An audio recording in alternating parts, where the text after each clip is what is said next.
All right. Welcome, everybody, to Misfit Table. We've got some new guests here today and some old favorites.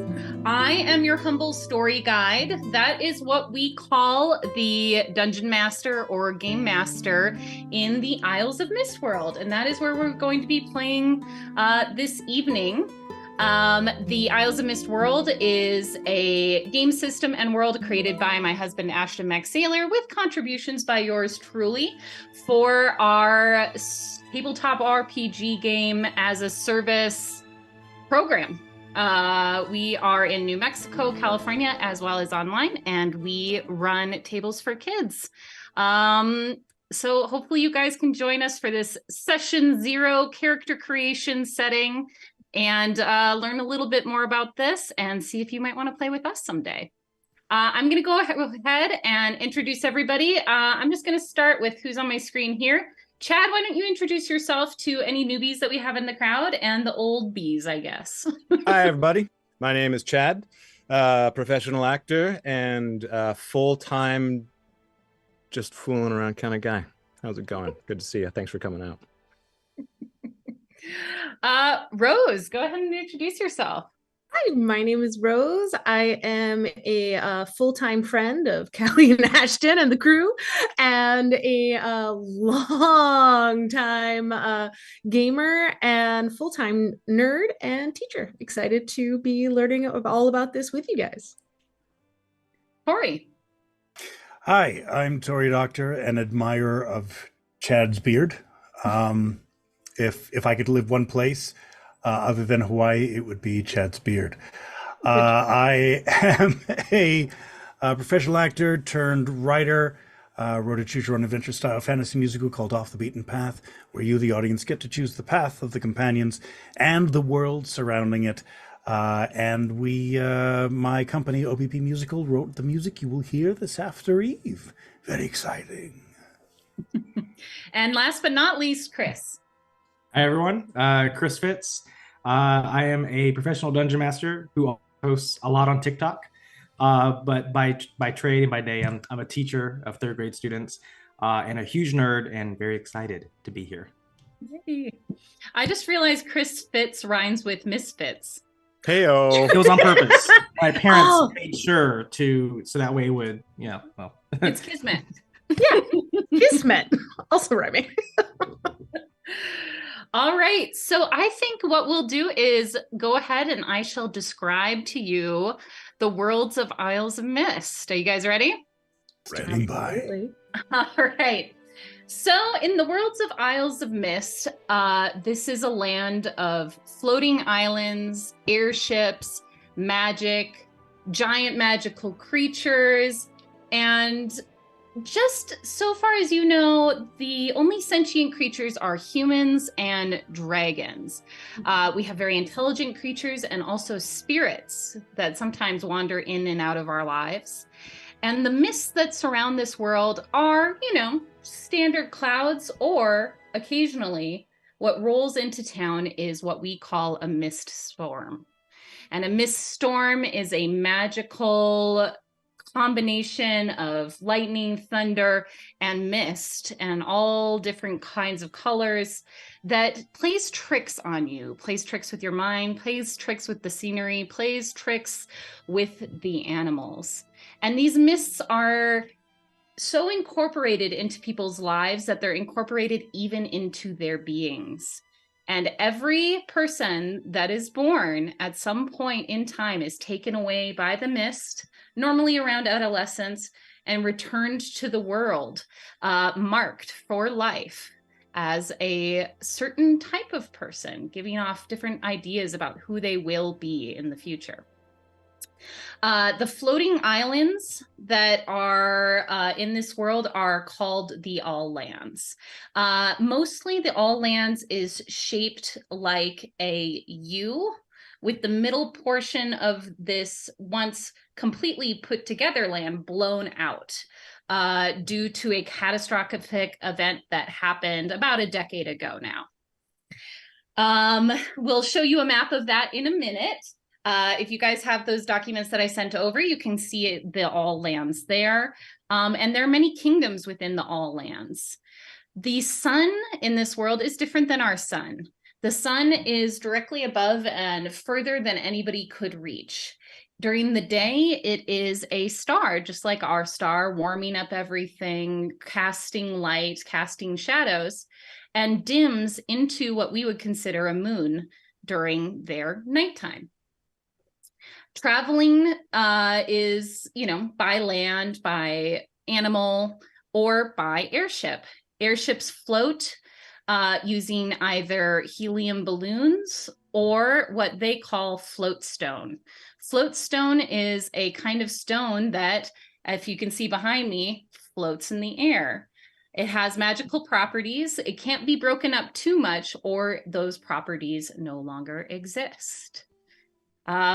So we are going to be starting off our adventure in a place called Aldome.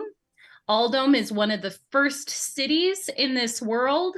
It is a metropolitan area, and it is filled with creators, inventors, and it is a huge port city.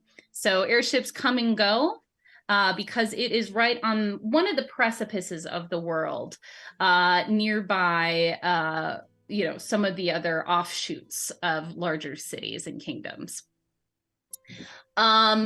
So in this world, another event that you will want to know about, other than the shattering, which is what, kind of formed our world into the shape it is now, is what was called the Awakening. And 80 years ago, everybody in this world just sort of woke up.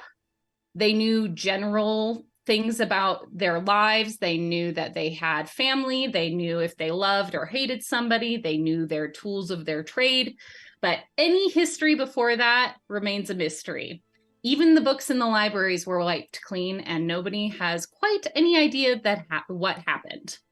And people are still alive today who experienced that event. But of course, babies were born after that as well, and they have no idea what happened before that either. All right, so I think we should get started on some character creation. If you guys open up your documents, if you go to the character creation section, knowing some of the things about this world, we're going to go ahead and sort of start out with one of the first things that you will need to choose. So in character creation, you might have an idea of what your character is going to be. I'm going to start off our adventure as at least one or a few of you being in the employ of an airship company. This airship company is not really so much a company as it is a singular airship. It is not the prettiest airship. It is not even the fastest airship. But the people who own it, they have tenacity and they are ready to start their business. Unfortunately, business so far has not been great, but with just a little bit of spunk and tenacity, some or all of you might be able to get the company there. So if anybody wants to be a part of the airship there, that kind of relationship, think about that when you're creating your character as well. Or we can bring you into this airship adventure in other ways. You could be a passenger, just things to think about. So one of the first things after thinking about what kind of character you want is you are going to pick your mist mark. So mist marks are what the people come back with when they are taken by the mist in their adolescence. And if everybody in this world is human and fits into 5 different categories. And I will list off some of those categories and characteristics to you. So one of the first group of people's mist marks are called Virtin. So they're kind of like a selection of people. Everybody in this world can tell what you are pretty much by your mist marks. They appear on your face, sometimes your hands, necks, other parts of your body. But also your coloring is different depending on what kind of mist mark you have. All right, so Virtin also come along with certain personality traits. So every one of these casts or groups of people have kind of similar personality traits. There's people that go against them, but they tend to be in these areas. And again, these are tendencies. If you want to play against type, that's okay. That's perfectly fine. So let's start off with Virton. Sorry, I'm a little nervous. Virton are strong-willed. They're charismatic. A lot of people refer to them as the princely caste or group. They often become leaders, and they tend to have a little bit of sway over another group of people, and these people are called Revan. So the Revan are very physical. They tend to be acrobats and athletes and warriors and bodyguards. Anything in your life that deals with like a lot of physical and physicality, those are the Revan.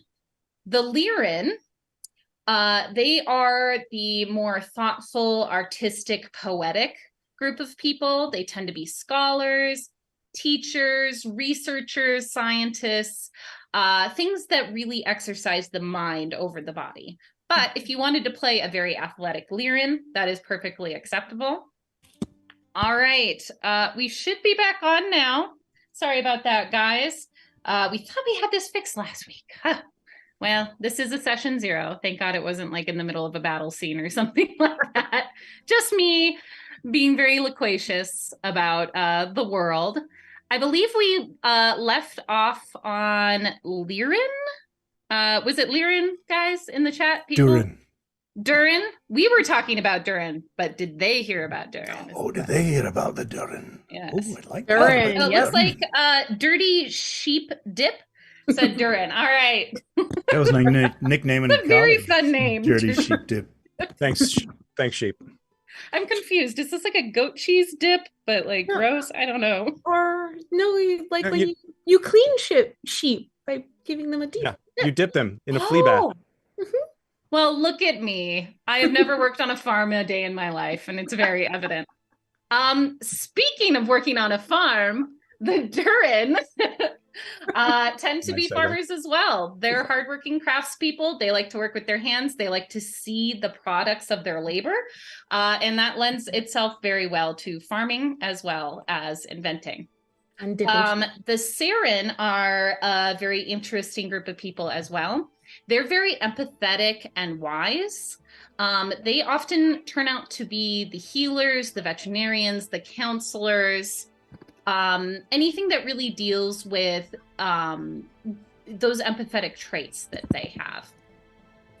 So we'll go a little bit more into the specifics of each mist mark and the types of people that go along with them and the different sort of system mechanics that come with those. But I'll just really quickly describe some of like the physical characteristics of these different groups of people. So the Virton, they tend to be a little bit taller. They often have kind of like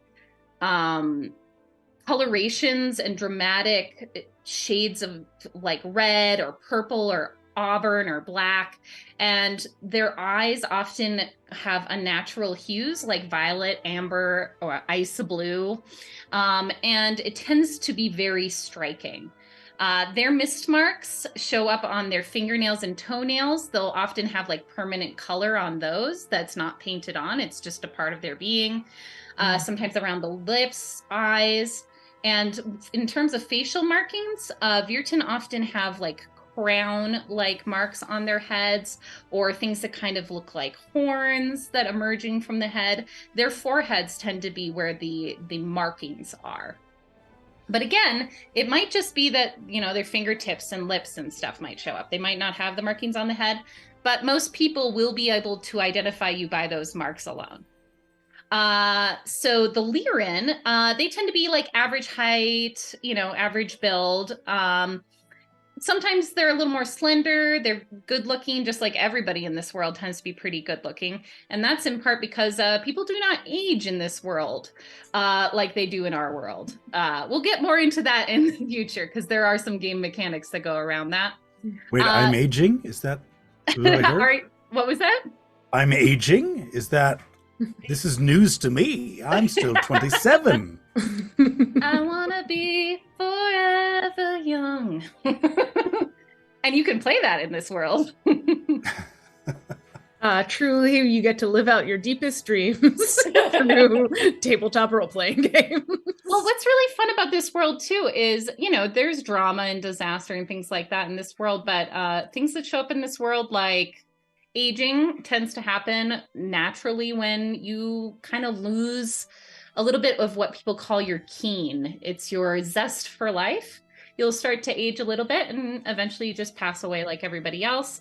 But if you keep your keen strong, you can live for an indeterminate amount of time. Nobody's quite sure because, again, the world sort of just woke up about 80 years ago. Anyway, where was I? Lyran. I personally really like the Lyran. I think if I was getting a missed mark in real life, I would probably be Lyran. So the Lyran, are the poet class again. They tend to have common colorations of blondes, blacks, things like that for their hair. But they tend to have sort of like an ombre effect that comes in through their hair. And their marks tend to be along the face and kind of like more patterned masks. Sometimes they're more asymmetrical than other people. They run along the ears and down the neck. And sometimes they look like pictures in their markings or like ancient writing. There is an ancient writing that was apparently before the awakening that nobody can quite read. And those often appear on Lyran as well. So the Revan, as lended to them by their, strength, tend to be sort of more tall, broad-shouldered, muscular. They're very athletic. Their hair and eye colors tend to resemble metallics. So their hair can be shiny like gold or like silver. They'll have white hair, gray hair, bronze hair, brass hair, anything that kind of resembles shiny objects. And their markings tend to be along their cheeks, and they can also have sort of like a metallic sheen to them as well. I really like how the Durin are portrayed. So they tend to be muscular as well, but a little more stocky. They have a healthy glow. They tend to have wide faces, and their colorations go along more with sort of earth tones, reds, like clay, mossy green, grays, tans, peaches, and various shades of brown. Their markings will often appear on their hands, like where their hands look like they're kind of like dipped in ink. Or they'll have sort of like freckles along their cheeks that look, like freckles in our world, little dots, whiskers, things like that. And the Saren, they tend to be of smaller build, a little bit slight. They're unimposing, as where Virtin and Revan might be more imposing. And they often cry magical tears that sort of shine like mirrors. And their markings tend to be typically along their cheeks, and they sort of dripped down, and people call those the Saren markings, the Saren tears. Or they'll have a dot in the middle of their head that sort of resembles a third eye. So that's sort of what they look like. So what can they do is the next question. So again, the Virtin are the princely caste. They're more charismatic. I will be handing you guys some character sheets, and we'll kind of go over what sort of stats that you might get a bonus to depending on the missed marks that you choose. So let me go ahead and find those character sheets. And if you're having trouble with the permissions, please let me know. Oh, good. Ooh, this looks fancy. Nice. For those of you at home, that was designed by myself. This artwork is fantastic. This character sheet is glorious. Yes, please. Why, thank you. Yeah, to those watching the stream, when you're seeing the various mismarks and stuff like that, that is my artwork. So I used to be a professional artist working on video games. What do you mean used to be? Don't say used to be. You are. I'm sorry. You're right. I am a professional artist. Yeah, thank you. Mm-hmm. I'm just not making enough money at it yet. Who needs money when you got friends? Who needs friends when you have nothing? Aw. Whoa. Wrong way, buddy. Dark. You okay? Want to talk about it? Want to talk about it? What mismark is that? The Satin? Which one's the failed actor? That's the one I want to be. All right.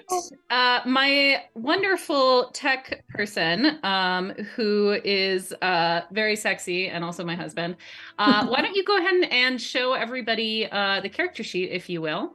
Otherwise, those here should be able to see your character sheets. Am I correct? Yes. Hurrah! So you'll see different areas here. You'll see, obviously the name, the rank. It says cast and cast ability. Those have been changed to missed mark and missed mark ability. Cast had some kind of icky overtones, so we decided to change that, but it hasn't been updated in the character sheet yet.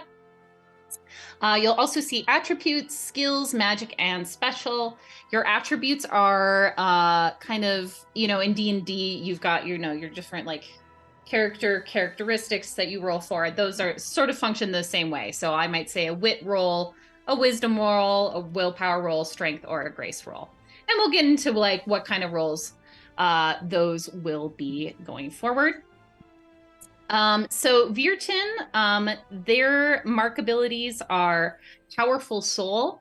Virtin will start out with +1 soul when you create characters. That basically means that their aura that surrounds their body that you use to cast magic or that you use to protect your body from harm will start out just a little bit stronger than the other missed marks. They also have voice of command. So right now you guys are going to be starting at apprentice rank. At journeyman rank, which is the next level up, you will gain advantage on social roles versus Revan of lower rank. So Revan tend to want to listen to Virtin because Virtin tend to be the leaders. Revan tend to be sort of, like the muscle. Maybe they just tend to appreciate leadership a little bit more. Their mark flaw is sometimes, just like with any leadership, they can get a little bit self-absorbed. So those are the Virtin. And again, you can play a very humble Virtin. That's just if you want a role-playing characteristics, that's there for you. All right. So moving on to Lirin. Again, these are the poets.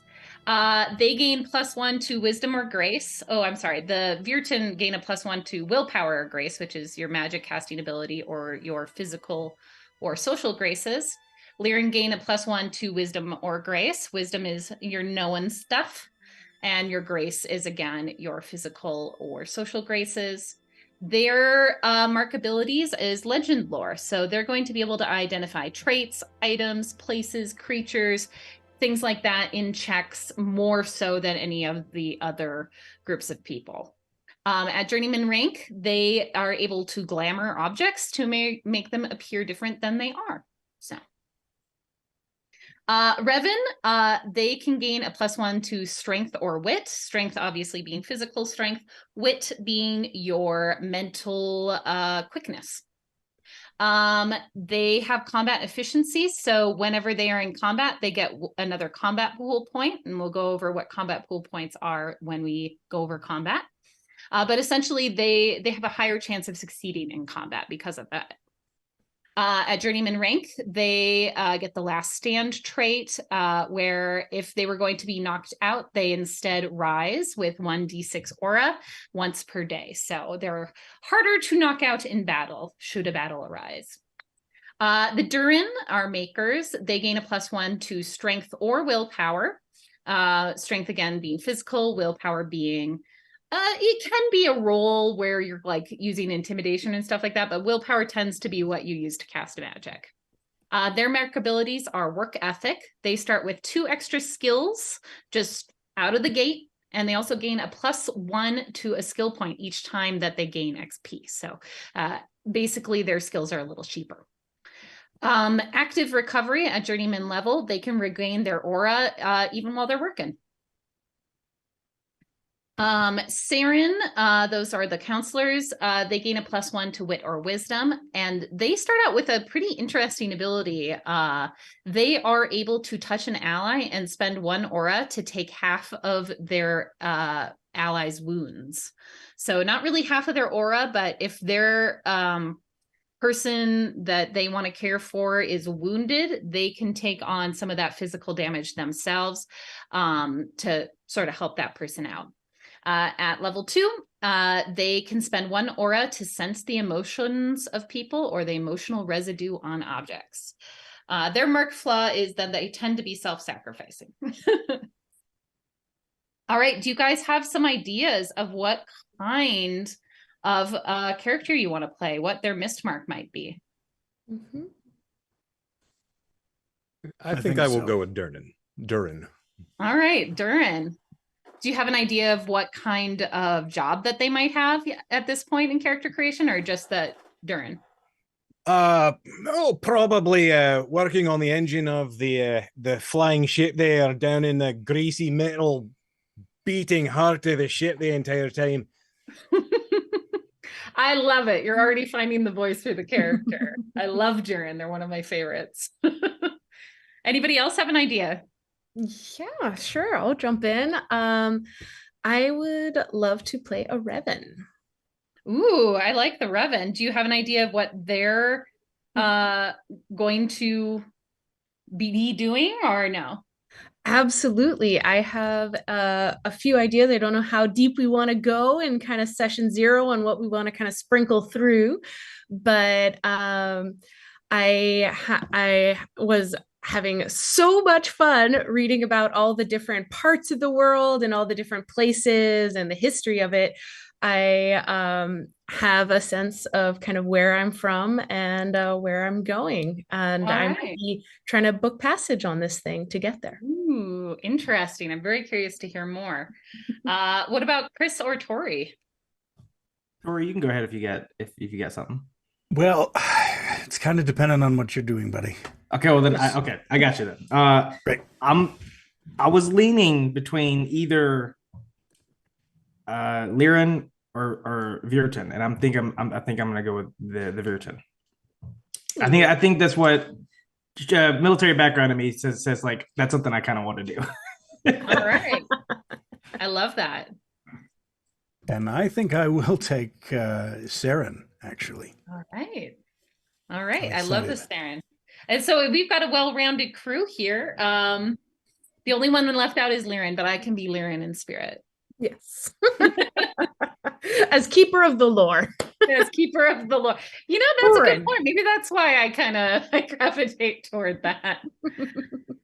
All right. So the next thing that we are going to do is pick our priorities. When you look at the character sheet, you are going to see different colorful areas. That is attributes, skills, special, and magic. And what we're going to do is sort of prioritize those once I give you kind of like an idea of what each of these are.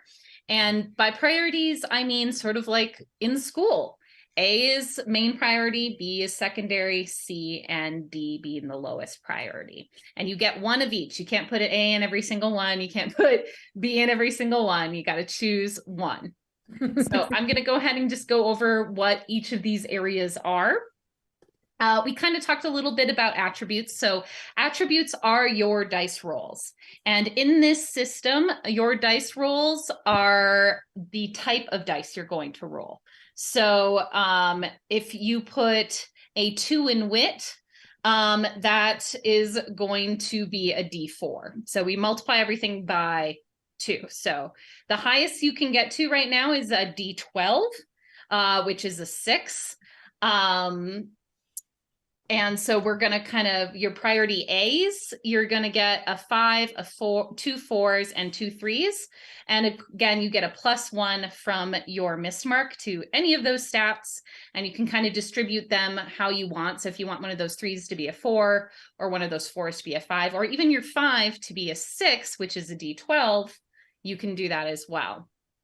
The attributes, wit is your mental quickness. It's used for perception checks. It's used to see who goes first in an encounter. It's used to figure out if somebody's lying. It's like intuitiveness. Wisdom is knowing things. It's knowledge checks. And willpower is your magical casting ability. So if you play a non-magical character, you probably don't want to put a high attribute in willpower, right? You can kind of let that one slide a little bit. The similar thing, like if you're playing a very magical character, you want to have that be fairly high. Unless you want to play kind of like an inept sorcerer type character, which is fine. That's flavorful. I like that too. The whole Strength concept, is, and you got to throw something cool like that out there. I mean, you can take that carrot if you want. Go. So many Strength options. is like attacks and stuff. So, you know, it's strength just like in D&D. Pretty straightforward. Grace is used for, you know, more well, it's just gracefulness, you know, like it's the difference between hoisting a heavy object and ice skating, right?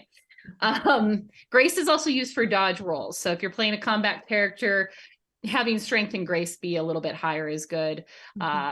If you're playing a very wise character, you know, having wisdom being a little bit higher is a good idea too, because then you can use those checks that you have, or it may even be benefited by a lot of your skills, which is on the next set. Do you guys have any questions about attributes? I don't think so. I only have, by the way, the pardon me, view only. So if I could get the. Oh, sure.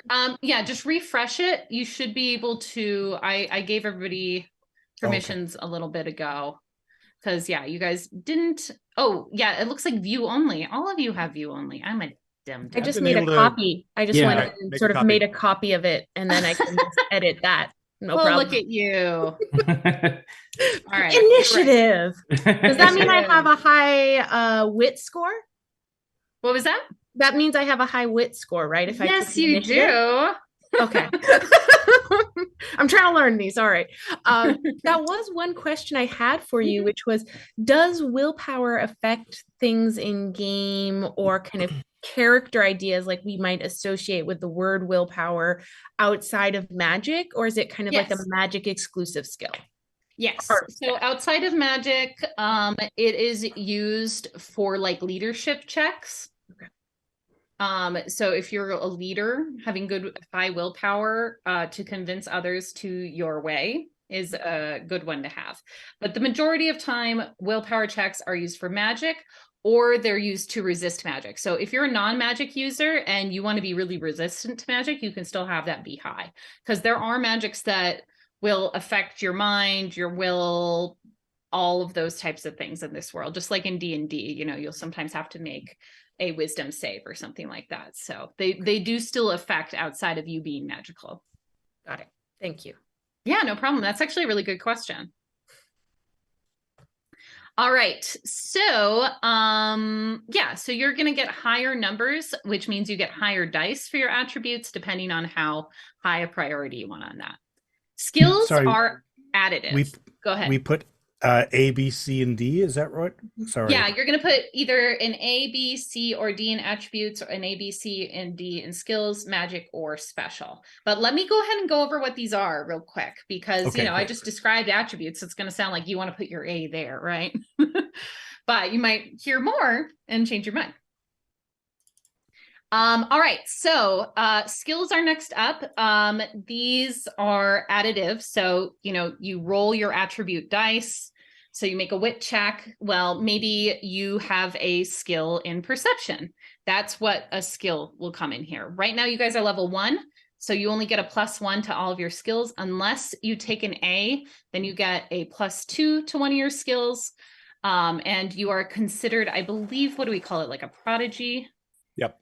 Yeah, a prodigy. You're going to get 9 skills out of the gate if you get an A in skills, and you're going to be a prodigy. And there's a few other things that come with that. So if you wanted to really be multi-talented and stuff, putting a high priority in skills is a really good way to go.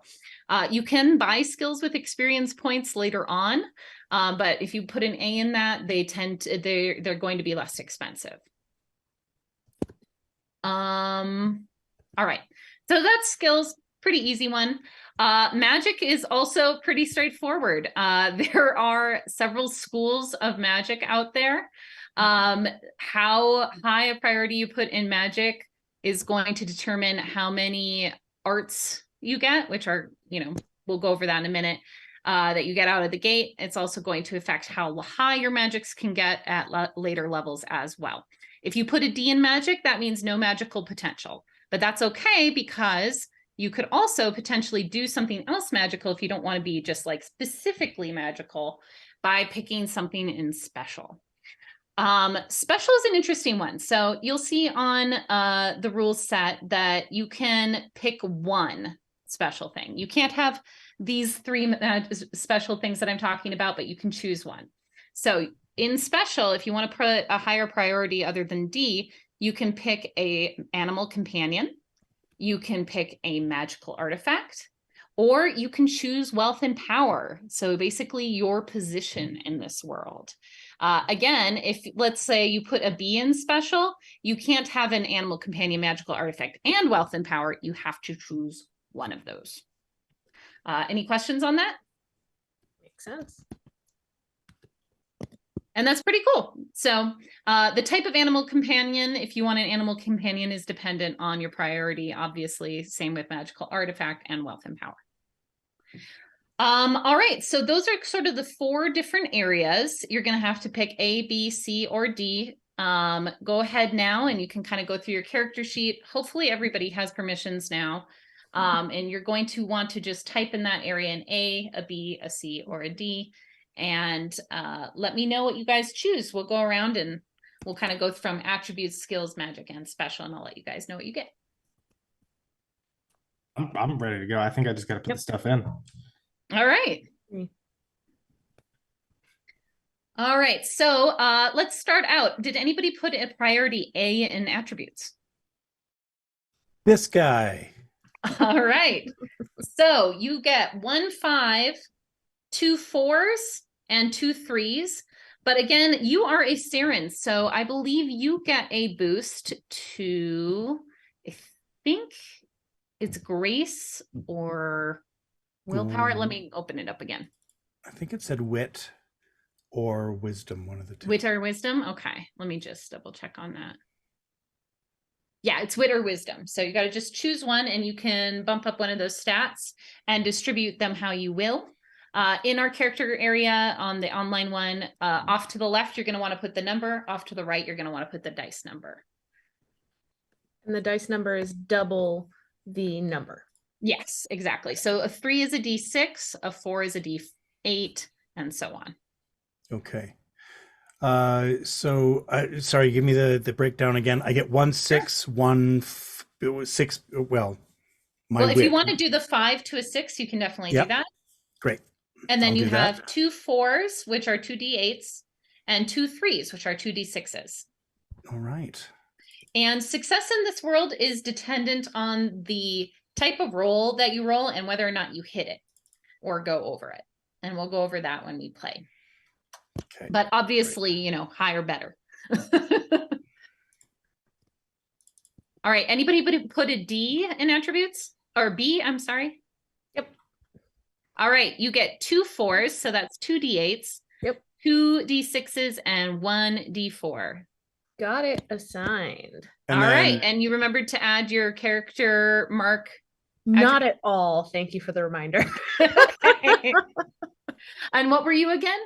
I'm right? a Revan. You're a Revan. So let's see. Revan get a +1 to strength or wit. Got it. All right. Did anybody put a C in attributes? That would be me. All right.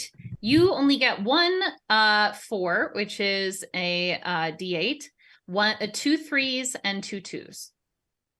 And that's on page 11 of the character creation document, if you need to have a visual. Yeah.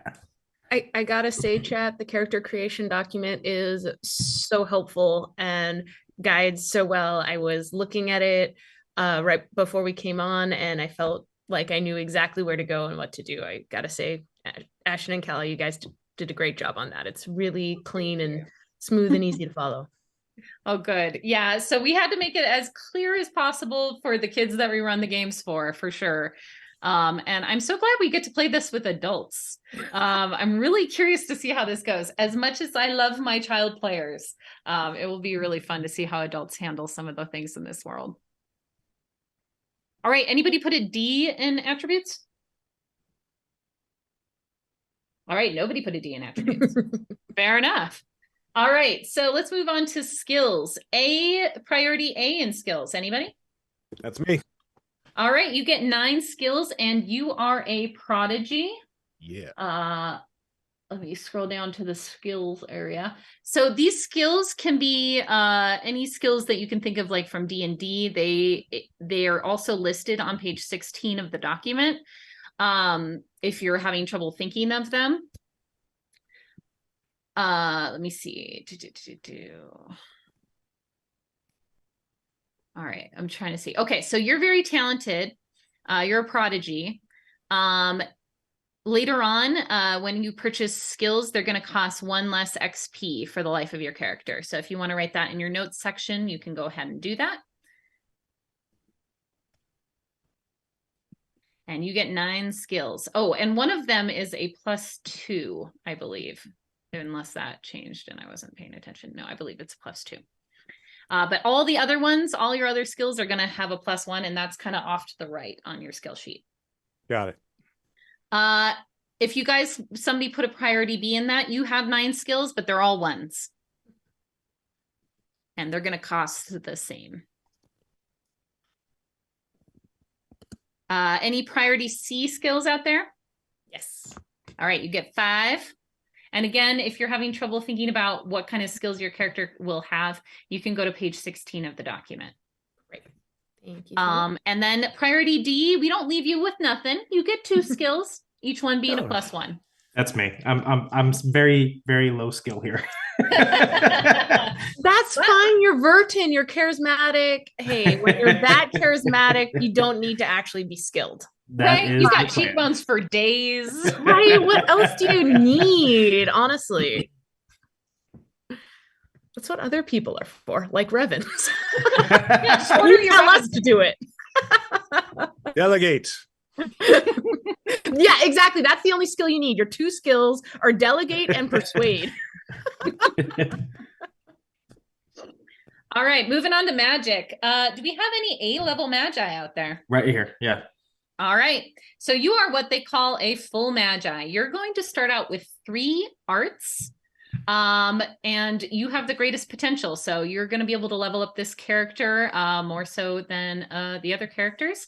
The magic rules. So if you go down to page 17, you are going to be able to choose 3 arts from any school. You can learn arts from any school. You are not limited to just 1 art. And you can reach Grandmaster level. There are 5 schools of magic, and they are summarized on the next pages on 18 and 19. So there are different schools of magic. There's the School of Arcane Arts, which are kind of a little bit more mystical. These deal with the mists themselves. They deal with spirits. They build with binding oaths and artifacts. There's the School of Natural Arts. These are things that appear in nature. The people called the Greenlow, who are people who settled in the forests after the awakening, often have these. These are going to be like forming bonds with animals, plant magic, swarm magic, weather magic, turning into animals, things like that. The School of Elemental Arts are going to be, fire, ice, lightning, light, stone, water, wind, things, of the earth, but a little bit different than some of the natural arts, which tend to deal with like living natural things. Then there's also the School of Subtle Arts. These are dream magic, illusion magic, invisibility, mind magic, reading or controlling minds, music magic, which influences large groups of people. So it's kind of similar to mind magic in that way, and face shifting, which is changing your appearance. So in the School of Natural Arts, you have animal form, which can allow you to turn into animals. In the School of Subtle Arts, you have face shifting, which can help you turn into other people. The obviously strength of that depending on your level. And then last but not least, the arts of time and space.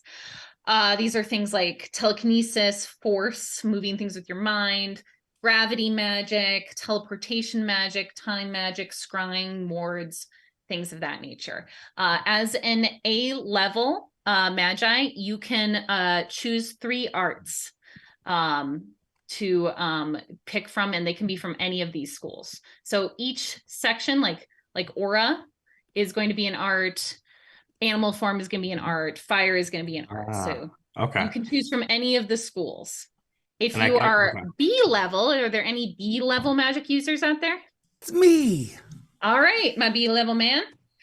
You are also talented in magic, but you're a little bit more limited. You can choose 2 arts, but they have to be from the same school of magic. So you're going to have to first kind of look through the School of Arcane Arts, the School of Natural Arts, the School of Elemental Arts, the School of Subtle Arts, and the Arts of Time and Space, and pick whichever one of those you would like and choose 2 of the arts underneath it as your magics. And these are all going to have a +1 next to them because you are level 1.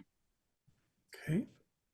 Yeah, I was just making sure. So the +1 does that how does that change later on? How do we if it's I'm like a fully skill. So right now you add it to your attribute roll, which would be your willpower roll for magic. And later on, when you get experience points, you can eventually level that up. But you're going to have to level that up when you get to level 2. Then you can get it to a 2 by buying it with experience points. Roger that. All right, thank you. All right, so that completes magic. Next up is the fun one, the kind of crazy one, and that is special. Do we have any A specials? Yeah, we do. That's special. And did you want an animal companion, a magical artifact, or wealth and power to start out? I wanted an animal companion, and I had 2 ideas. Okay. Because one might be a bit much, and well, they both might be a bit much, but you're the storyteller. I'll let you choose. Okay. I will. Okay, so I am a knight from Lysa, surrounded by lakes, and recently freed. And my first thought was, I think given the high magic of the world, I wondered about having a mount that's essentially sort of a kelpie. So on land, they're a beautiful, shimmering, alluring war horse. But of course, the deal with kelpies is that once you have ridden them, they will take you to their lake and drown you. And they are aquatic, malicious fae. And so I'm thinking this is a war horse who's amphibious, and on land looks like this beautiful shimmering horse. In water can still move with speed, but the true nature is revealed, sort of a little fetid and rotting, seaweed tangled and sharp blood-stained little teeth sees. And that we have kind of a little bit of an interesting, I gave a little piece of my name and a promise to be able to help them see beyond their lake, the world beyond their lake. But in return, I have to return there with them one day and go willingly to the water. So a little bit of a no one can kill you but me sort of vibe from my evil fairy horse. So that is idea 1. If that is too much and not an A in special does not cover such a complicated dynamic. No, I think we can make that work. Okay. So I'm actually going to share here in the chat with y'all the advanced special options. Ooh. They're also linked in the character creation document, but I'm just going to do it right here. What you're going to want to look at, Rose, is page 6 and 7 of this document. These are the A-class animal companions that we already have written up, but these are just guides. On page 7, you will see guide to making your own A-class pet. Nice. So go ahead and take a look through that. But basically, you can also use some of the other A-class pets to kind of give you an idea of what the attributes of this animal are, their size, their movement, their special ability, and their combat actions that they might have. So if you have any questions about that, let me know. Because I think you could build this. Okay. All right. I'll get started. All right. And they have attributes just like your character has attributes, right? That's the wit, wisdom, willpower, grace, strength. Great.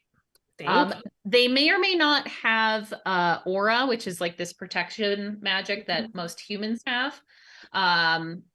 Instead, they might have what is just HP. It's like health. Yeah. All right. Does anybody have a B in special? Yes.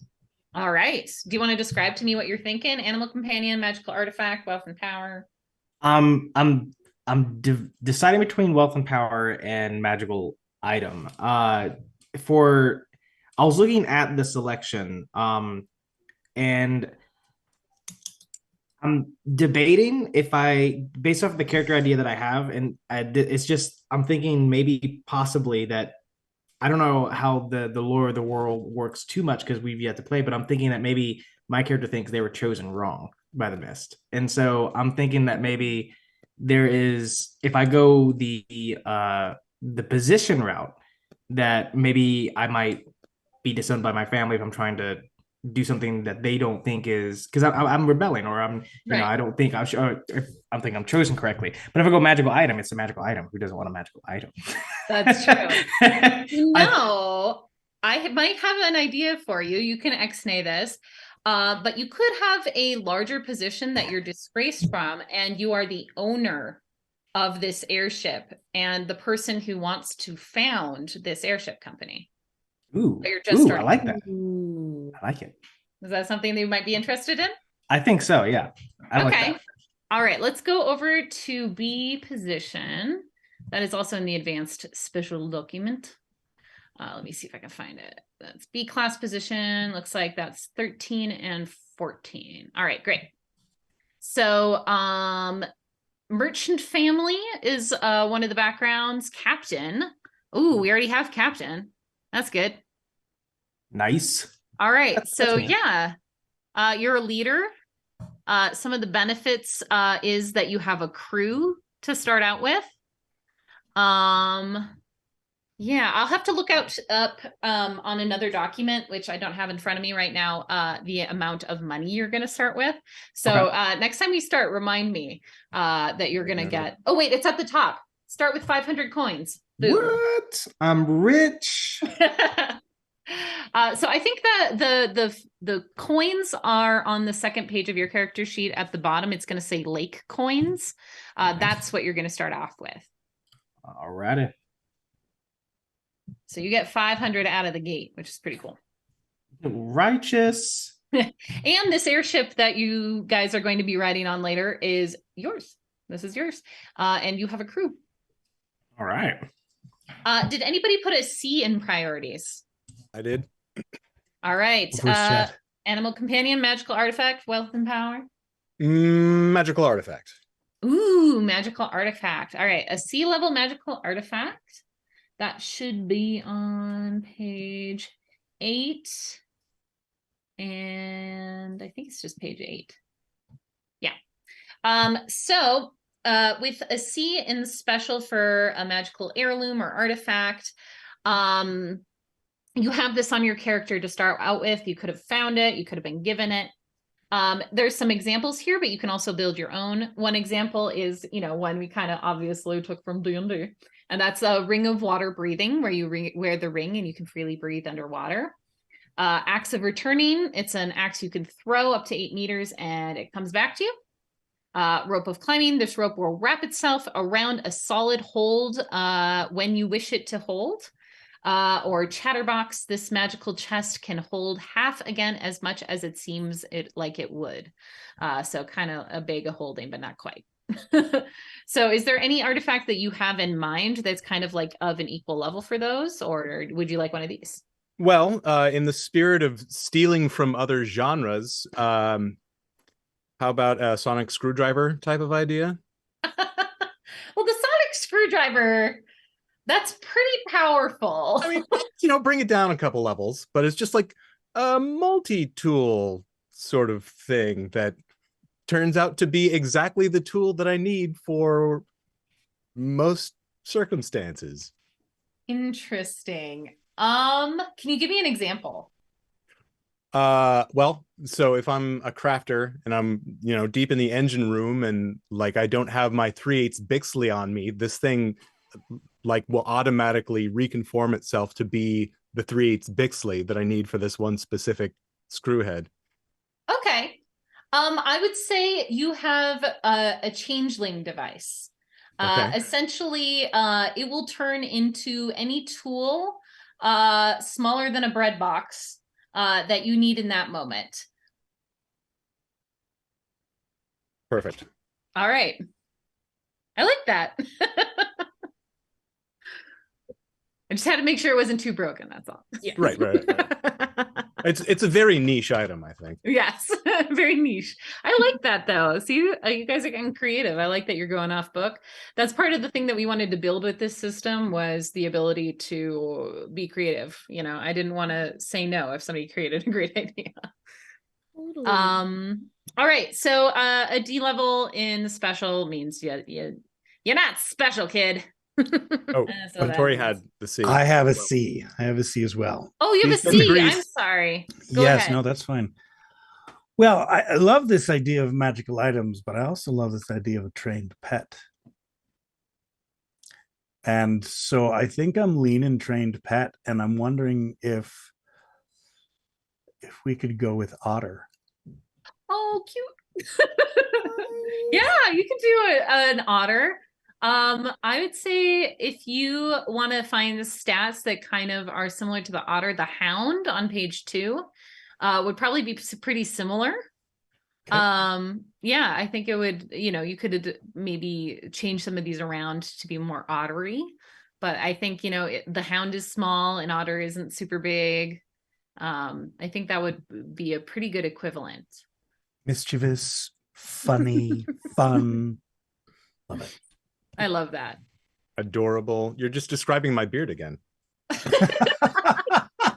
Things I want to stroke. Does your beard also hold hands as it sleeps? I often wake up in the morning, I'm like, what is going on over here? Why my hands are holding my hands? Do you ever think it's like, are you ever like asleep and you feel like a spider or something crawl across your hand? It's just your beard. Every once in a while, yeah. Yeah. Like I have to comb it down so it's under the pillow and not just like up in my face. All right. Did I miss anybody? Is that everybody for special? Mm-hmm. All righty. Well, then we should have all of the attributes, skills, and special and magic taken care of. You guys see combat actions on the second page. We are not going to worry about combat actions right now because you guys are level 1.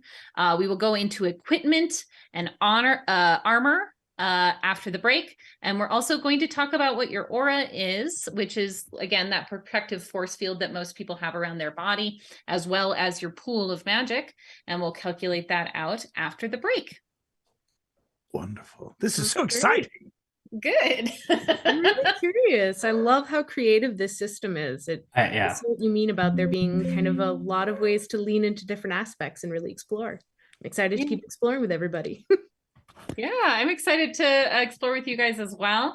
I want to just thank everybody watching for sticking with us through the technical issues. We do believe we have those solved. That should not be happening after this.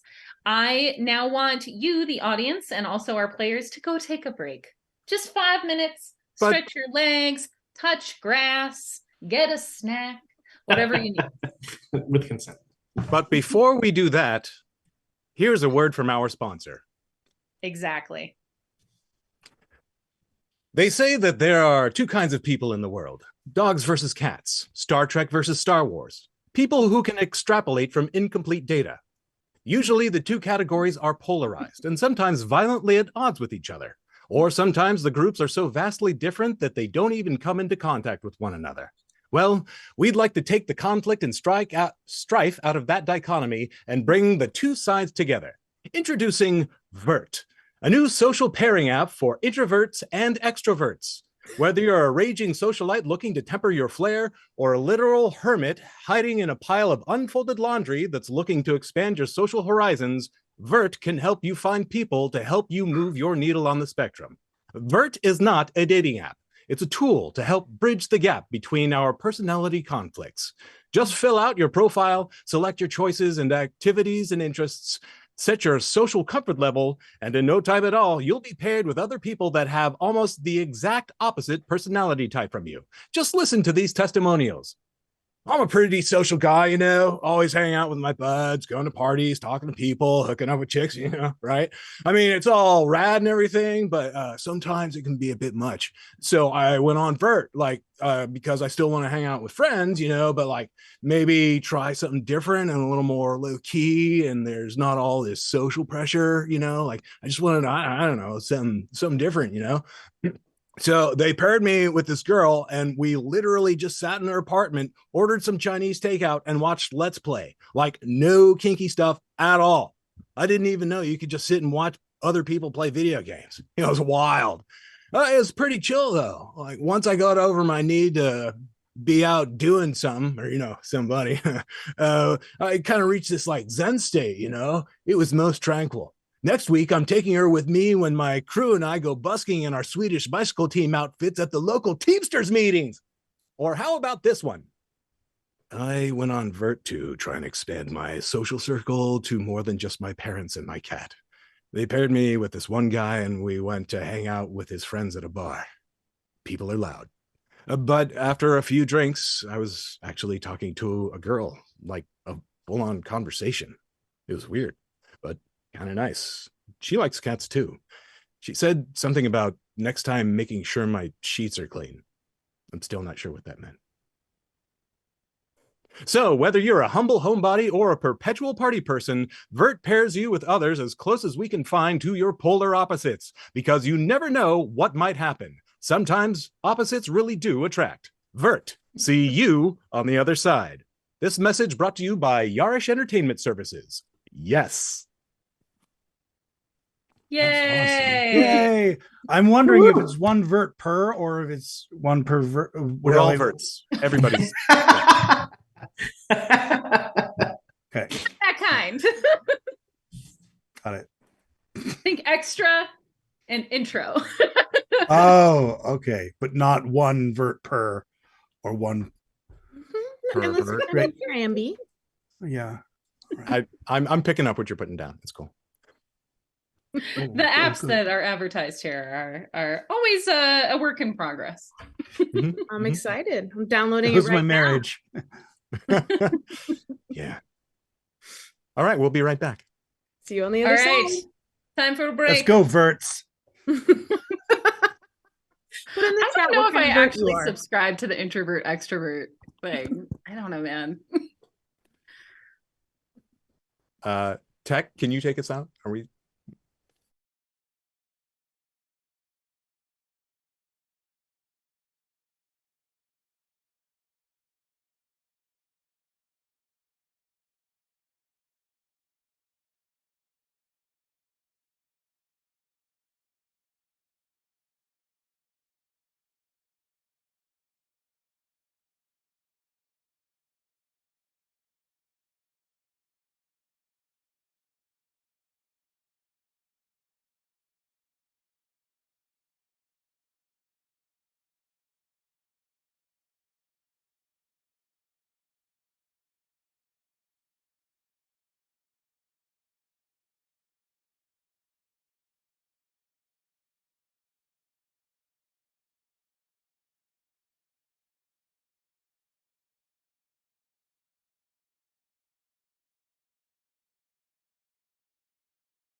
All right.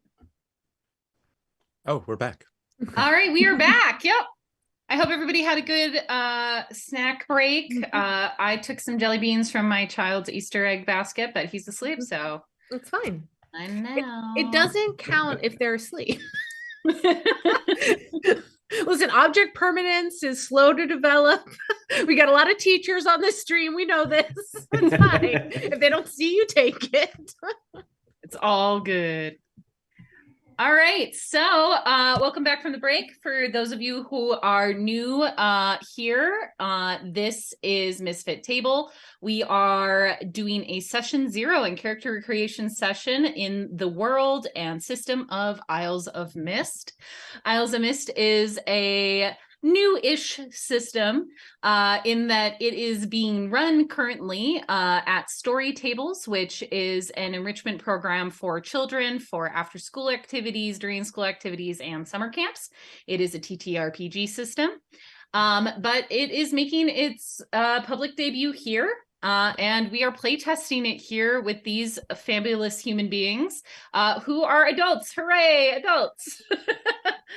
We're going to get their perspective. Speak for yourselves. That's true. Children at heart. Children at heart. What's that? Adults I mean, with you have to be a rules? child at heart to play TTRPGs, in my opinion. So Hey, pretend play is so important. it is. Teaches us empathy, creativity, lets us put on silly little voices and somehow have that be a good thing. It's great. You know, actually, that's true. I remember hearing the term purposeful play in regards to TTRPGs, and I was like, that's all right. So we have mostly built our characters from here on out. It's a pretty easy ride. We've got our different miss marks picked out. We've got our attributes picked out, skills, special, as well as our magic. Who had a in skills again? That's me. C'est moi. Okay, Chad, I not skills. Sorry.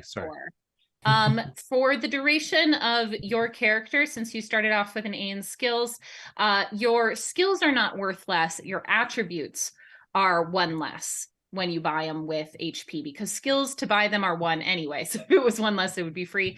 But attributes are actually quite expensive to level up, so you will have them be cheaper going forward. So excellent. I have a quick question about skills. Yeah, when we say animal handling, since I have my otter, does that stack with my otter, or is it kind of redundant? I'm only awesome with my otter. That sounds so weird. right now we don't have a way to level up pets. That is something that we're working toward, but we don't have a rule set for that yet. What I mean to say is, if I took that skill, would that help me more with my pet or more with other animals? Oh, I'm sorry. Yes. So if you took like an animal handling skill, if it would help you with your pet, yes, it could. Okay, great. So I'm gonna make. And at higher levels, you can also use that as an assistant skill. At higher levels, you can use 2 skills simultaneously, one being the main stat and the second one being half of whatever your other stat is. But that's at higher levels. Great. I'm sorry. I apparently misspoke. Ashton, you told me if you put an A in skills, your attributes were less. Anyway, apparently it's not that. We'll talk about it more later. That's at that's when we're doing leveling up and everything like that anyway, and experience points. But we don't need to worry about experience points because you guys are new. You're fresh as the babies. All right. So if you guys look over on the first page of your character sheet, in the lower right-hand corner, you have something called Keen. And I alluded to this a little bit at the beginning. Your Keen is your zest for life. It's what keeps you young. It's what keeps you going. And it's what keeps you kind of like healthy. Most people stop aging by the time they're 30 in this world if they have a strong Keen. They just kind of stay at like as a perpetual late 20s, early 30s person. And, you know, any injuries that they sustain to their body are from outside sources, not internal sources. I wish that was true in our world. Unfortunately, no. Below that, you'll see bonds. Everybody is going to start off with 2 bonds. One of these is going to be strength level 2, and one of these is going to be strength level 1. Your bonds are related to your keen in that they are things that your character wants from the world.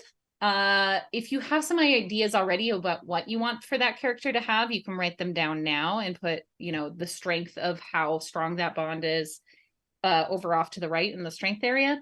Or that could just be something you're thinking about right now, and that you might want to put in later after our session 1, and we've got like the world and the story more established.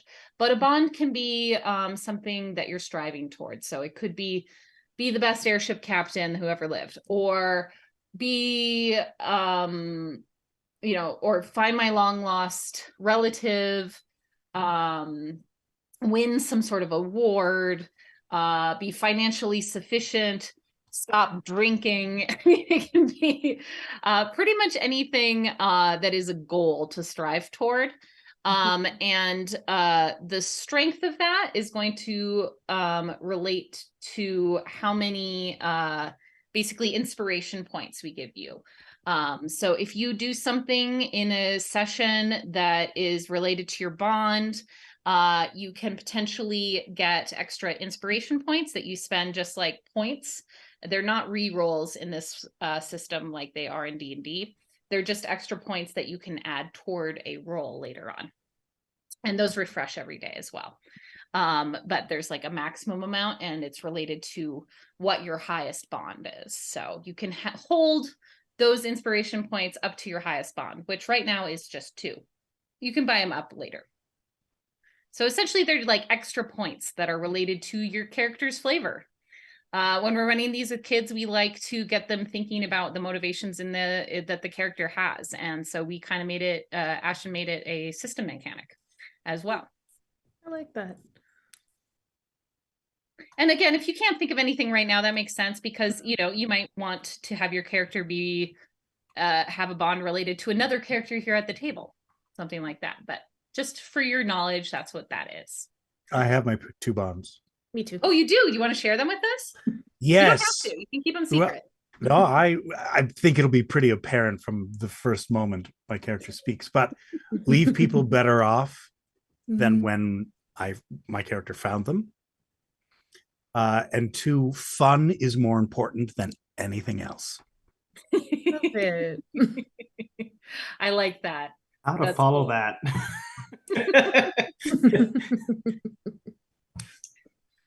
Anybody else have any other bonds that they want to share? I think I kind of want to let mine play out over the course of the story. All right. And lean into them, but let them be revealed as we interact with each other, and see if they change as we maybe change each other. Ooh, I like that. Ooh, somebody's changing me. I'll wear new underwear. Too clean. All right. So so just think of those. Those are there later on. We'll go over those more. On the second page, in the magic area, even if you have no magic, you will see soul, you will see full aura, and current aura. So if you are a Virtin, you start out with 3 soul. You're going to want to put this 3 in that area. If you are anything else, you start out with 2 soul. And your soul affects different things in this world, the system mechanics. One of those being your aura. Your aura, again, is this protective magic and pool of magic that every human being has. It is related to your soul in that soul times 5 plus your willpower attribute will be your aura. So let's say I have a D6 in willpower. That's a 3. It's going to be, if I have 2 soul, 2 times 5, 10, plus that 3, my full aura being 13, and my current aura being 13. Current aura, you will mark down whenever you get damage to your aura, or you cast a spell that will cost aura.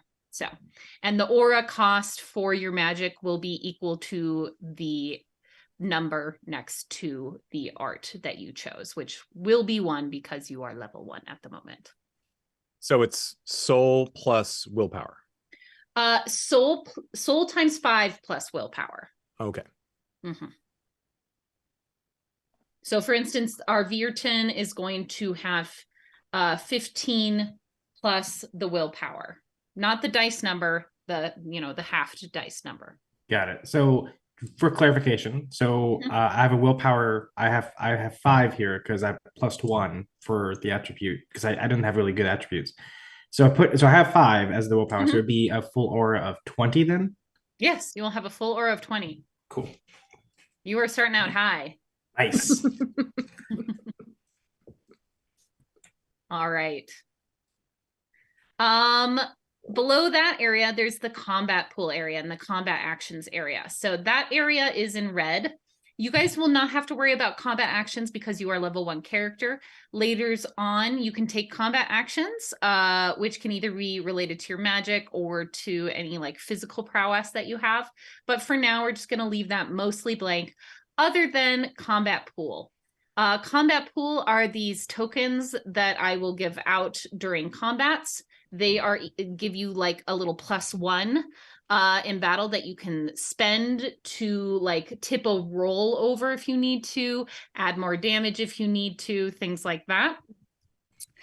Your max combat pool is equal to your wit attribute. So next to it, it'll say max CP, which is combat pool. You're going to want to put in your wit.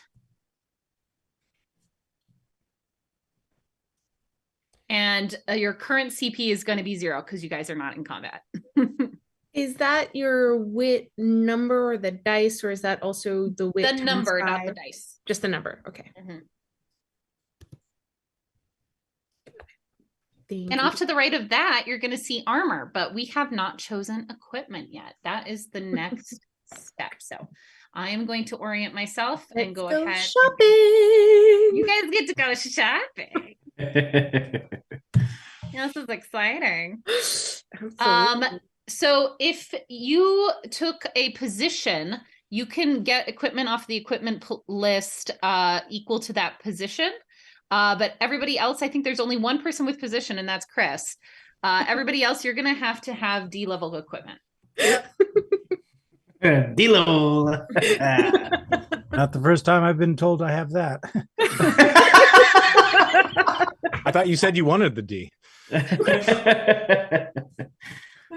All right, I'm going to just, so you guys don't have to sift through the document.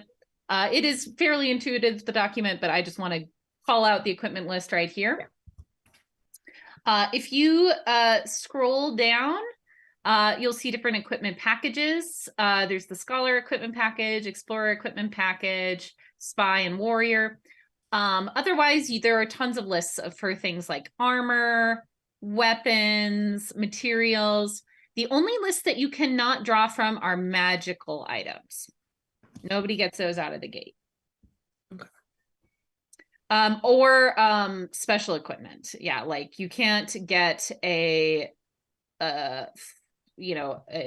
goose chariot out of the gate. You have to buy a goose chariot later, unless you took a special. But right now, the special that Chris got was the airship. That's what you get, Chris. Nice. Don't be greedy. Fair enough. Fair enough. Fair enough. All right. So let's see. When you guys are looking at the equipment list, you will see in some areas, at least for like weaponry, at the top, it's going to say the size of it. You can take items that are equal to the number of slots of the size that is available in your list. So right now you guys have room for 1 large item, 3 medium items, and 1, 2, 3, 4, 5 small items.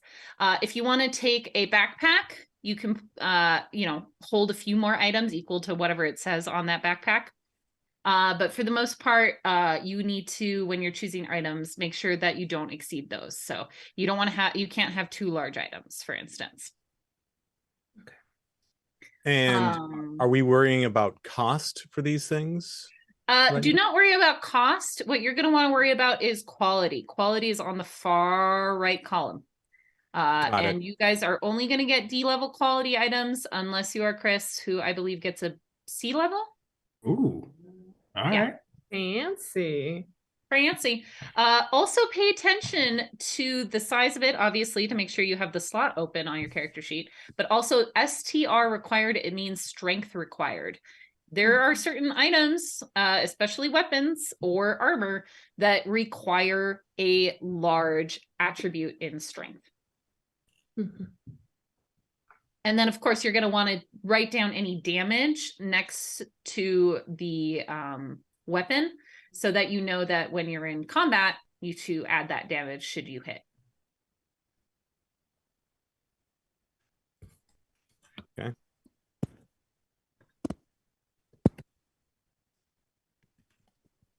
And armor sometimes does slow you down too. So like if you go over to armor, max grace might take down your grace attribute. You might be okay with that, which is perfectly acceptable. But you just need to mark somewhere on your character sheet for you to remember that if you have your armor on, your grace goes down.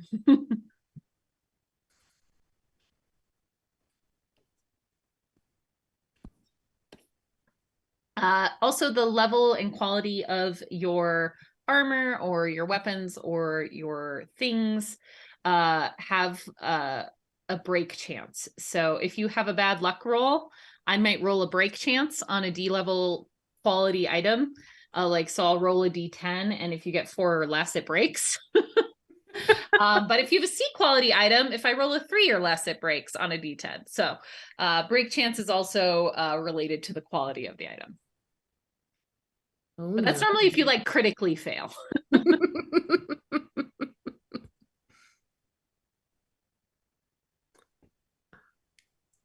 I'm overwhelmed by choice. This is such I know a there's document, quite you a guys. lot here. So if you're feeling overwhelmed by the series of lists, again, we have like those easy sort of packs at the top. Totally. Oh, so cool. And if you see kind of like a small flavor item that would be related to your character's backstory or profession or something that's not in this list, you can absolutely take it. Mhm. Again, it just could be like, I have a magical key that opens any door. It can't be anything like that. Armor isn't included on this list, or do we not have armor? Oh, it should be. It's right at the top. Armor is like one of the first things. But it doesn't have a size attributed. Oh, it doesn't. I assumed we were getting that in addition. Oh, yes, that's in addition. I'm so sorry. Okay. Previously, it had been something that took up a slot. Armor does not take up a slot anymore. So for those watching, I actually took a year off of running games for kids because a tech company made me an offer I couldn't refuse. So some of the rules changed since then. So thank you for bearing with me. It's all good. We're all figuring this out together. We're on this journey together, everybody. I mean, there was a time there I was running like 6 games in this system a week or something. I don't remember. It was a lot.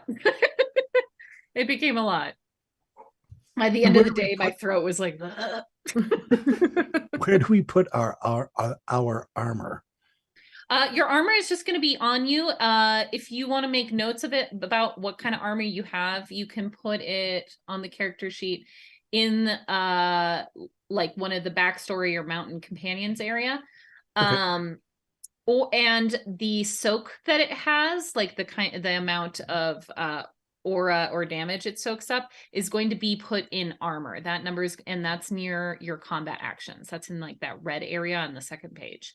And it looks Allie, like go ahead. Sorry. If I don't have a strength enough to wield any armor, do I put anything in the armor section? Should I put like 0, or should I just leave it? Yeah, just put 0. Got it. Okay. Mm-hmm. But you've got some pretty good aura to protect your body, so you're pretty good. Yeah. We'll see. See, the hope is that with the priorities that you guys put in things, or the position and things like that, things balance out, right? There's no one right answer in a build.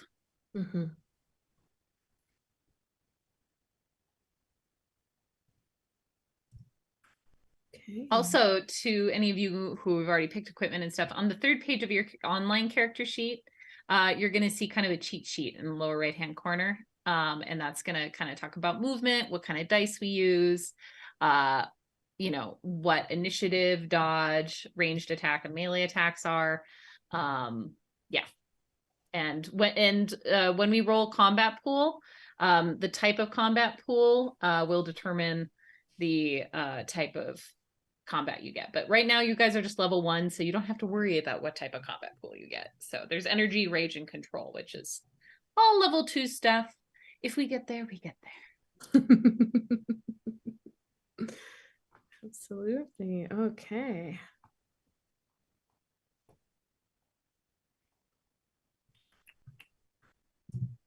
And while we kind of scribble away at our equipment, are there also, because I know you mentioned really valuing creativity in the system, Callie, is there sort of things in place for kind of making your own equipment or kind of that sort of creativity as well? I'm mostly giving you an excuse to share about this super cool system you created while I desperately scribble.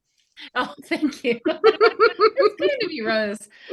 So in the technology level of this world, which I didn't really talk about, but I think most people could infer since it's sort of a fantasy world, is there is no gunpowder. There is no electricity like we have in our world. There are sometimes like automatons and things, but they are magically made. And it's from a school of magic that is pretty rare. So that they're very expensive and it doesn't happen a lot. So yeah, no gunpowder exists in this world. But there's plenty of other great things. There's obviously magical creatures, magical mists. And yeah, different kids have created all sorts of fun things in this world. I had one player who's still playing with us. I build like a little, through a series of rolls and money, build a arm, what is it called? Crossbow. And then I think also an arm catapult that launched a tiny creature he had found at people. That was cute. Somebody chose an A in special and got a magical giant chicken that they rode. Beautiful. They had to get a saddle for that magical chicken, of course. Somebody built a miniature airship for their squirrel friends. Because they were a squirrel mancer, which they made up. Okay, hold on. If I had a physical version of my character sheet, I'm tearing it up. New plan. Squirrel mancer. Oh my, that is one thing I will say. Like, while the chaos is real for child players, so is the creativity. Callie, for those who wield magic in the inventory, I'm seeing like staffs or stuff like that. Is there something that we should include as a focus of some kind? Oh, interesting. Yes. So this is not in the current form of the character sheet, but you can just write it in the backstory area or anywhere else in character notes on the second page or in belongings and pack. So if you're an A-level magic user, you can cast spells using your hands and your voice. And you should probably make a note of that, like if it's your voice or if it's your hands, somewhere in your character notes area so that we know, because if your hands are tied and your hands are necessary for casting your magic, that's something that me as the story guide needs to know. So there's basically ways that people cast magic, depends on your level. Everybody who's not an A-level magic user will normally need to have like objects or something. You get to choose what those are. You have some sort of focus. So it could be a stone, it could be a wand, it could be a staff, it could be a necklace that just helps you focus your magic. It could be a certain dance that you do, but it normally needs to be more physical than that. So you would have to maybe have a magical tambourine. But you need to have your focus on you to cast your magic. Also called you can a attune new mamborine. focuses over time, but Yeah. I want to invent a manbarine. Mandarin. I'm It's just sorry. a What's a tambourine that's mandarin? shaped like a It's a mandarin. magic tambourine. Oh, I see. I thought it was like, is there a woombarine? I was I'm like, is it playing- just for men? Manbarine, A tambourines for men. manbarine. That's right. That's right. It's a black one. I thought it was just a Mandalorian one. Mandalorian. Oh man. I've chosen my equipment and I'm very happy. All I'm right, excited. great. Yeah, I think I'm good to go. Sitting I- with grooming kit. That was my last thing, grooming kit. Delightful. I have a fishing pole because I really want to just set up on the side of the airship and fruitlessly try to fish in the mists. Oh, depending on where you are in the mist, there is actually the Sea of Mist, and there are flying, floating fish. Ooh. Excellent. I want mist fish. You're gonna get mist fish. Oh no, I suddenly regret this. No, no. I feel my hubris activating here. Throw the otter at the mist fish. We're good. There we go. It's fine. We've got the otter. We'll be good. Wait. Did this just turn into mist fish tables? It's a good pun. That's at least this current campaign is mist fish tables. Mist fish tables. I already have a trouble saying misfit table sometimes. That's even worse. Fish tables. Like an actor exercise right there. Mist It really fish is. tables. Quick point of clarification. Just to make sure I can grab things from this C quality. Yes, Okay, cool. you may indeed. All right. So once everybody is feeling comfortable with their equipment list and that if they are a magic user, have written down what their focus is. Actually, one other thing. So your focus, if you're not an A-level person, needs to be an object. If you're an A-level person, you'll need to write down if it's your voice, your hands, whatever. There's also your aspect, which you'll want to put in your character notes, is when you cast your magic, what does it look like, essentially? There is almost no way to subtly cast magic in this world. People are going to know you cast magic unless you're hiding. So write that down. Is it twinkly lights? Is it a sound? Is it a whoosh of air? Is it weird patterns that appear under your skin? Is it your eyes start glowing? So there's normally something physical or auditory that needs to happen when you cast magic. Please I was put that in looking your at character notes because I'm going to be reading all your character sheets and I need to know these things. I was looking at the draft for the magic stuff a few days ago before you guys had shown us the updated one, and I saw in there one that I really liked. It was like I guess it's I don't know if it's the anime style or if it's like it's a style where like if you're chronomancy, it's like the clocks appear behind you and like that cool like the aspect. I like that. That seemed really cool. I'm probably gonna go that route. That is cool. I like that too. So like kind of like neat, like floating clock, like ticking. Like, Yeah. look. Okay, cool. Yeah, I love that. That's really cool. When would you like the final copies of these sheets? If you guys could have them done by next Monday and put your character backstory in there, any aspects that you have in there, as well as, making sure you've solidified any bonds that you're ready for or magics and arts that you're ready for. That will help me kind of build a campaign. And also get to know your guys' characters. I'm going to have you actually introduce your characters in just a moment. But if you could have them done by next Monday, that would be great. Kelly, I have a question for you. Yes. I know that everyone is perpetually young, but for those that were around during the cataclysmic event, can we have somebody that appears much older but has a younger Keen? Ooh, interesting. Are you talking about when everybody awoke? Yeah, when everyone awoke, yeah. Yeah. You tell me. There were definitely older people who awakened. Some of them actually, if their Keen was strong, started to de-age. And some of them may have aged since then, but if they were old at the awakening and they didn't gain any keen throughout that time, they would have died by now because they will die at a normal pace. That was 80 years ago. But if they kind of had periods of going up and down, yeah, they could have been old at the awakening and they can appear old now too, because they had up and down times in their life, which makes sense because the last 80 years have been very eventful in this world, including the shattering, which broke the world apart, which was very traumatic and could affect the keen of people. Love it. Perfect.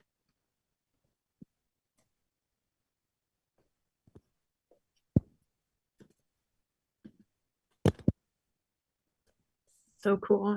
I love all the options and the world building, and it's fun. Yeah, it's pretty fun. Yeah, and we try to make like the flavor of the world kind of match the system, so Yeah. that makes sense. So your keen can just get weak too, and you can go upon like the world normally. And then your aging might halt again if your keen gets stronger. So yeah, people do appear kind of all over the spectrum. They just tend toward being younger looking. Very cool.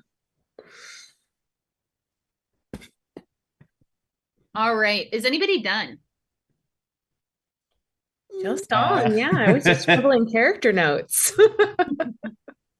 Well, I'll rephrase that. Does anybody want to introduce their character? If you've chosen a name, this would be a good time to share it. Also, if you kind of know what your character looks like, just give general specifics because we're going to do introductions on our session 1. You can talk about that. Sure, I'll break the ice. My name is Jonquil Green Hollow, but most people call me Johnny. I am a Revan from Lysa, which recently experienced an overthrow of a tyrannical regime. I am a knight astride my perfectly normal, beautiful steed, and I am traveling to, now that we're no longer so isolationist in Lysa, there's so much of this world to see and explore. And I have heard tell that there are other places in these isles that are experiencing a similar oppression that we did in Lysa. And I haven't been fighting for the past 10, 15 years to see that happen. I like that. Oh, that's really cool. It'll be fun to have a character from Lysa. So she was able to go through, it looks like our wiki. Good for you, Rose, going above and beyond. I did the homework. If anybody watching is curious, you can also learn about the lore of the world at islesofmist.com. Lysa is a city about 20 miles wide that floats out right in that pit of nothingness. And they recently overthrew a dictator. And the people who overthrew the dictator were actually players in our world, and they became part of the lore. Isn't that great? So cool. Well, that's really cool. So in Lysa, the part of their culture is to wear masks. Do you wear a mask still, or have you thrown that off? Oh, I absolutely wear a mask. All right. That is cool. What I'm gonna be doing drawings of your guys' characters. So if you have any like physical notes that don't fit on the character sheet, go ahead and send those to me in an email, okay? Will do. Oh yeah, I'm sorry. You asked for a little bit of a physical description too. Johnny is a tall and strong, obviously a knight, who has kind of a slightly pale silver sheen to her skin, like the like the shimmer of moonlight on a lake. And then kind of the metallic eyes with that, and then a long braid of white gray hair. and who has their keen, their, if I'm remembering correctly, the Revan is on the cheekbones, right? Yes, Revan is on the cheekbones. So theirs are sort of curling waves in a deep indigo blue curving down from their eyes and cheekbones. That is so cool. That is gonna be so much fun to draw. It's serving like paladins, serving Joan of Arc. Absolutely. Oh man, that is really cool, Rose. And we already learned about your pet, your kitty pet, who's definitely a normal horse. A beautiful horse, an absolutely stunning horse with as glamorous, as beautiful, pure white steed as you would expect any knight to have. You know, my mane and theirs match, and I'm sure our temperaments and goals also equally match as our aesthetics. And our bard, and you know, they're barding and my armor. That's great. All right, who else would like to share their characters? Obviously, we'll do more of a like in-character introduction on session 1, but I'm curious myself. I'll give what I'm thinking of in the moment. Sure. I still get some final touches, but I'm thinking of playing Dominic Beck. And what I'm thinking of this character is that they are unsure of themselves as responsibility is thrust upon them. I firmly believe that this character would probably think that their mist is wrong. The mist got it wrong. Not supposed to be Burton. Maybe they even use magic to find a way to reverse that effect or explore how to change it in some kind of way. Maybe even dabble in the the aspect of time and changing time or in some kind of way. Maybe that's too much.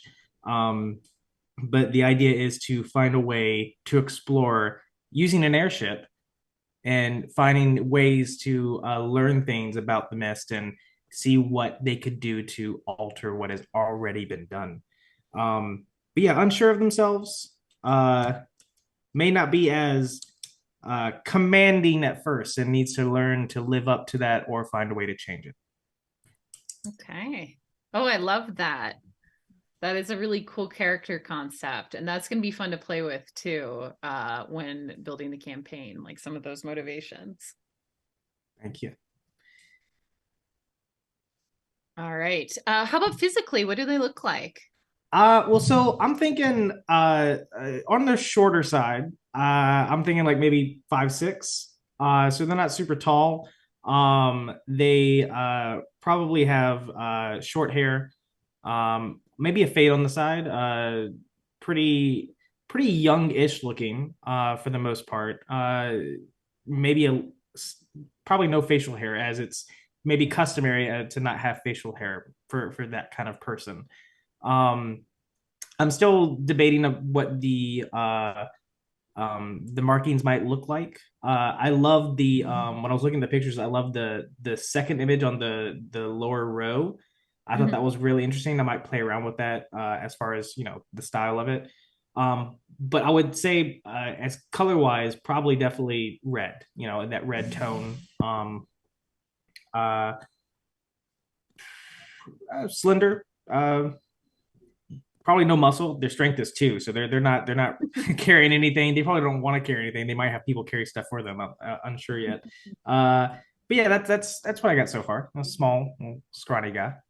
All right, that's great. Anybody else want to share? Jory, you got something? I think so. I think well, let's just begin. Mads is an elderly looking gentleman and has lived a very long life. He sadly has lost all the people that he loves. And as a result, he thinks it's important to bring joy wherever he goes.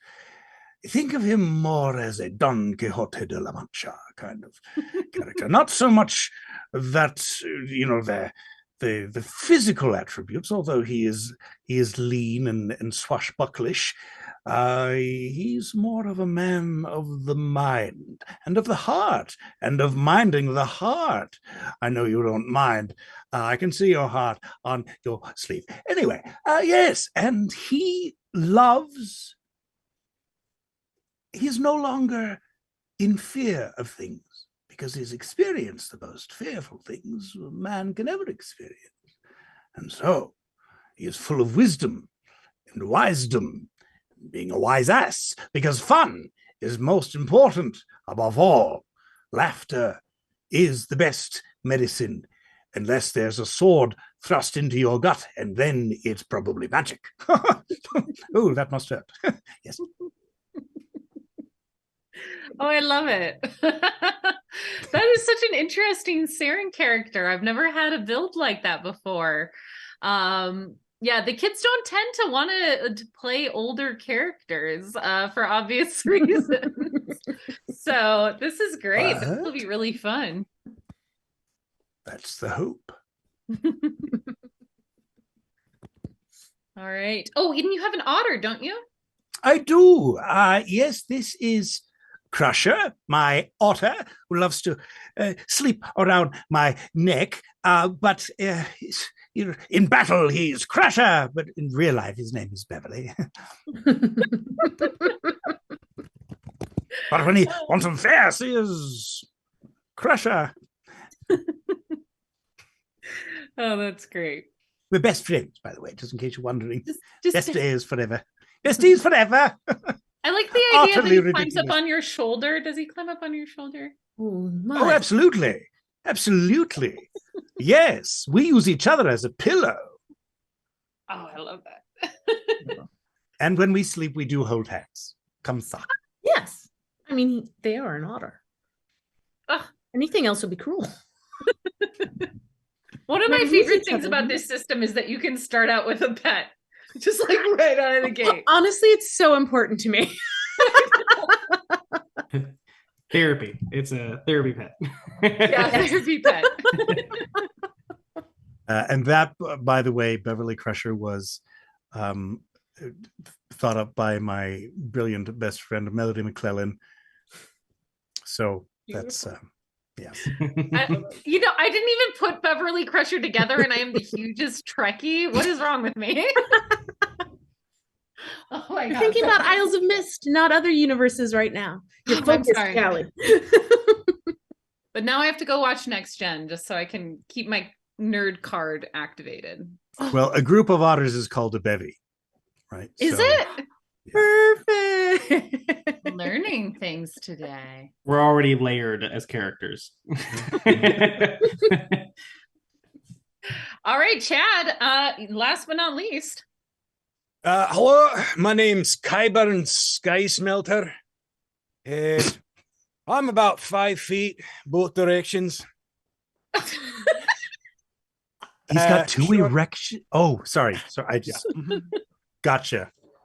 My origins are unknown, but I was discovered on this airship when this Ponzi fellow came along to buy it and start up his wee little enterprise, and I was hard pressed to be forced out of the belly of the beast, as it were. So I just live down there and make sure things go okay. You can't really tell his coloring because he's constantly just covered in grease. No hair anywhere on his body because that stuff will get caught in gears. He's aerodynamic. But like, yeah, I'm imagining like coppery freckles lining the cheeks and just like stout and kind of angry. Yeah, I like that he basically just came with the house. Yeah. Yes. It's like, you can own the thing, but it's my ship. Debatable. They were willing to sell the airship at a discount as long as you accepted him working on it. He comes with it. And anytime like he's displeased, like the ship will start to function less well unless people appease him. And then it's, all right, I'll get to work. Oh, She's no. going as fast as she can. I can't go any faster, Captain. Giving her all she's got.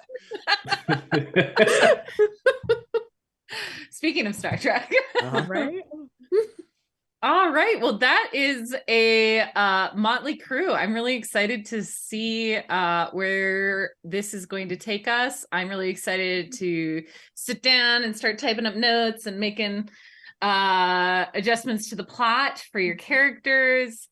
Yeah, this is exciting, guys. Do you have any last questions about your character sheets, about the system? I figure I will give you the rules to the system sort of as we play. Yeah. If that is okay with you all. Yeah. No worries. Which is going to be a lot of, can I do this? and chat, help us out with some ideas. Yes. Yeah. Actually, chat, when, especially definitely in session 0 and in session 1, we're probably going to do some shout outs for, polls. Yeah. Get your input on some of the rules, whether or not you like a certain kind of rule, if you don't like it, if it's broken. This is a public playtest, so we welcome your opinions. One of the things that I was curious to hear is I am drawing a blank on what the name of this airship is going to be. So I want suggestions from the players on what the name of this airship they're going to be having this adventure is going to be called. Beverly's but boat. I'm also curious from chat. What was it? Beverly's boat. My otter's home. All right, well, that's one suggestion for Beverly's boat. I don't know. like I feel like, isn't it Chris's character who owns the boat? You got a It's a lot of pressure. I'm just going to call it Beverly's boat. I'm going to go full. What was it that won the poll? Boaty McBoatface. Boatface. Ooh, somebody suggested Poet Frog. Nice. They said, which is just too obscure. I don't know if that's a reference in something, but I don't know it. But I like Poet Frog. I think that's kind of cool. Yeah. We'll put it on the list. Or Philosopher Toad, if that's a reference to something you gotta worry about, copyright. The Enterprise instead of the Enterprise. I like that. Oh no, yeah, there's some All right, good chat, ideas. this is on you. Can you think of anything else that a scrappy little airship might be called? Yeah. And if you can't think of it right now, feel free to throw it in the Discord. Yes, we'll be checking. The Millennium Hawk. The Decade Chicken. The what chicken? Decade The chicken. Chicken. The Decade Chicken. Oh my god! And there's a choke in the. Never mind. Never mind. Stop it. Never mind. Stop it. Oh man. Dirty Sheep Dip is asking what Chris's character's name is. It is Dominic Beck. Dominic Beck. I love that. The Beck at the end is so punchy. I like it. Yeah. I was going for like a I don't know, like a at the end of both of them. Yeah, Dominic Beck. That's a Beerton name. I know. Oh, the Beck and Call. The Beck and Call. Oh, that's good. That's really good. Oh, that's really good. I like Zirian that one. is one of our OBP people, and Tony is just wonderful with puns and plays on words. So yeah, Beck and Call. Not a surprise it came from him. Beautiful. Well, thank you very much for that suggestion. I love it. The Beck and Call. Beck and Call. All right. So I did write all of these down. I will be checking the Discord as well. Mm-hmm. I think probably what I'll do is I'll pick the top 5, and when we come back next week on Tuesday, we'll leave it up to a vote for the audience. Please don't You could combine them. The Decade Chicken : Peck and Call. It's a lot to write on papers. I think we should just stop at the colon. That's what she said. Yeah, so I'm excited. We'll see what those top ones are in Discord. Get voting. Mm-hmm. Um, Excitement. I have a question Yes. for the schools of magic. Yes. Um, I am debating between, you know, like the time and space, and then even just the arcane arts, as far as the character is concerned. Mm-hmm. Now, is there a document that I can reference to get a little more insight into what some of these might mean? For example, one that says communing with the mist. Oh, at the School of Arcane Arts, there's the mist. Then it says Mm-hmm. communing with the mist, and then Yes. there's words of power, and then aura. Is there a way for me to know or reference, or is it something I might have to learn along the way? No, we can actually talk more about that later. So Ashton is currently writing up a more detailed, like what exactly you get at every level inside of these arts. He's about halfway through. If you are curious about one or two of them, I could send you that full list and you can kind of pick from those. But he's just not done for tonight. Yeah, it's totally fine because like the arcane arts and time and space. I mean, I granted I can learn three schools from anything, but Right. there's a lot to choose from between those two schools or those two. I Yeah, guess. I would say probably so with time and space, that's going to be more orientation related. So all of the things in there are related to obviously time and space. Um, and then the other one was the arcane arts. Mm-hmm. So the arcane arts are not as intuitive as like the natural arts. So aura magic is the magic of art of magic itself. Um so like you can tap into people's aura, you can take some of their aura away. Ashton is working on this week, so obviously we can send you the ones that you're more curious about as well. Enchanting magic is creating magical artifacts that often has a certain amount of cost, and the cost is permanent aura. So if you want to make magical objects, you have to get rid of permanent aura, not temporary aura. You can, buy aura back, obviously, with experience points, but that can be very costly because aura is what protects your body. It's also what you cast magic with. So you have to take those calculations into effect with enchanting magic, but it's pretty cool because you get to make magical artifacts. Engineering's kind of the same, but instead of magical artifacts, you can make like automatons and things like that, things that have locomotion.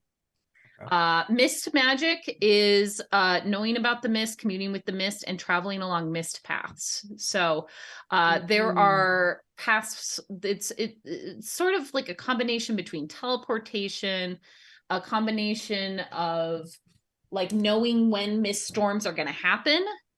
Which can be like kind of like a survival thing, controlling the mists. And mists sort of sometimes have like dreamlike or hallucinogenic properties. So like being able to control those later on can be quite powerful.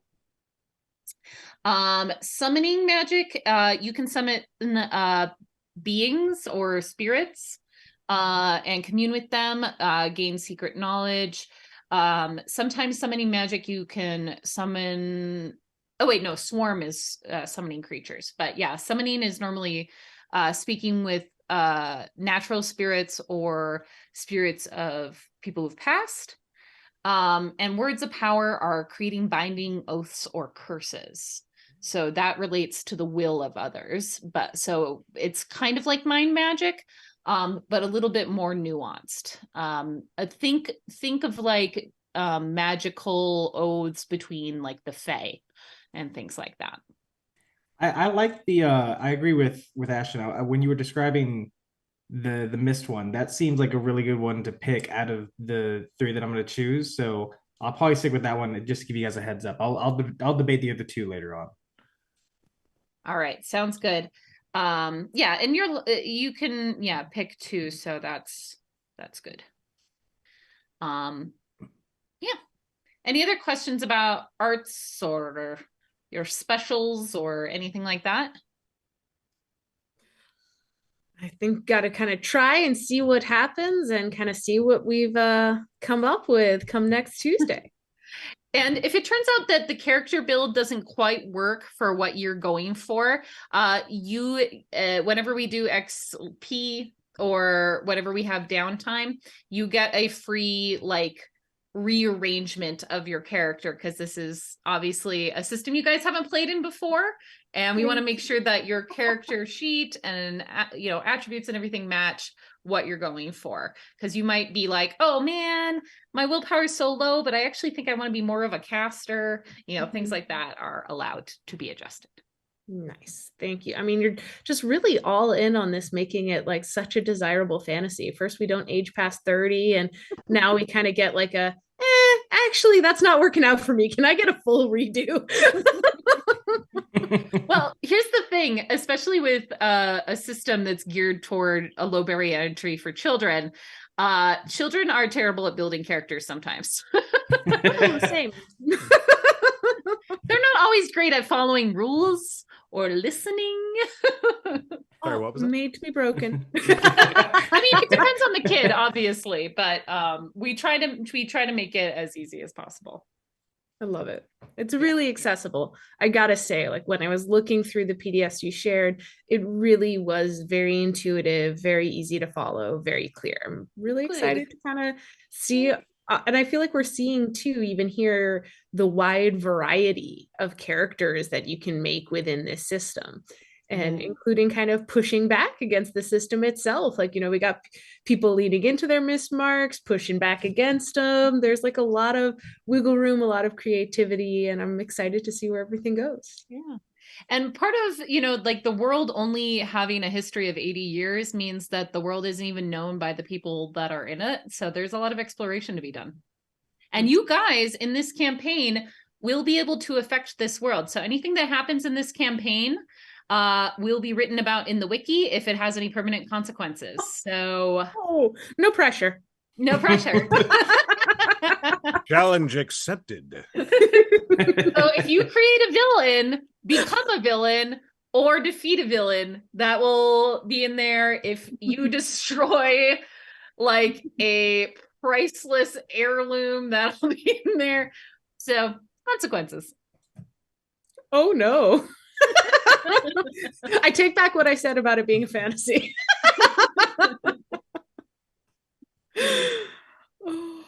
All right. If there are no more questions, again, thank you to everybody who joined us tonight. Please join our Discord server to get notifications about when we're going live, to contribute any thoughts that you have to the upcoming campaign, or just to chat with our players here or myself. Also, we will be back next Tuesday, same time, same Misfit table. And we will be playing finally. So I'm really excited to see that. I'm building your guys' airship as we speak. So we're gonna have the airship all ready to go. And hopefully I will have at least the sketches of your guys' characters. So send me as much detailed information about the gender, appearance of your character. If you want them to appear as somebody from a certain region in our world, let me know that too. And gender is also important, so let me know that. And yeah, and I will be reading through your character sheets. Please try to have them done by Monday. And anybody with magic who wants more details about their magic, just let me know what you're leaning towards or what you picked, and I will give you that detailed information as soon as possible. Great. Beautiful. Thank you so much. Excited to see everybody Tuesday. I can't wait. All right, we're going to be signing off. Thank you, Misfits. And we will see you next week, 7 p.m. PST. Roll high. Don't suck.